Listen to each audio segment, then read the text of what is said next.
On May 21st in Suzaka City, Nagano Prefecture, many investigators were on the scene. There were also scenes of people inspecting what appeared to be steel beams on the ground using flashlights.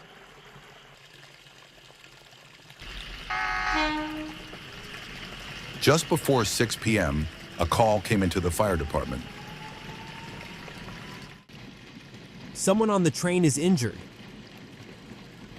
Near Hino Station on the Nagano Electric Railway, a collision occurred between a plastic greenhouse blown by strong winds and a train in motion. 事故があった現場では警察などが捜索を行っています。In this accident, a window on a three-car local train was shattered, and 3 male passengers in their 50s to 60s were taken to the hospital.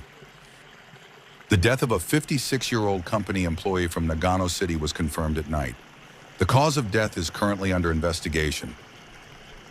This is a photo taken from the platform of Suzaka Station. The window glass of the train involved in the accident shows a large hole and visible cracks. The accident occurred near Hino Station on the Nagano Electric Railway. The surrounding area includes residential neighborhoods and rice fields.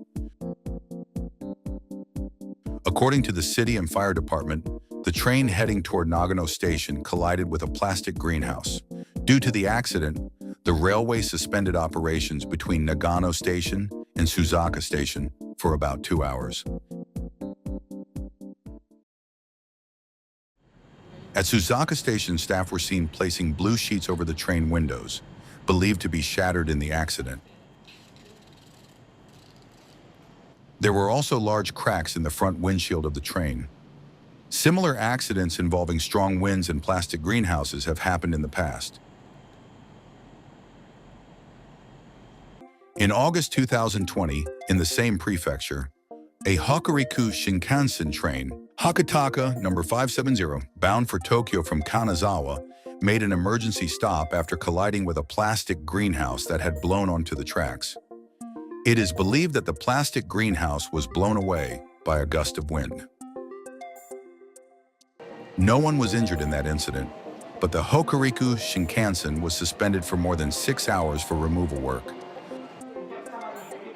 On May 20th, in Nagano City, a maximum instantaneous wind speed of 10.8 meters per second was recorded. A thunderstorm advisory was issued for a wide area, and in the evening, the Nagano Local Meteorological Observatory issued a tornado advisory for the northern part of the prefecture. Police are currently investigating the detailed circumstances of the accident.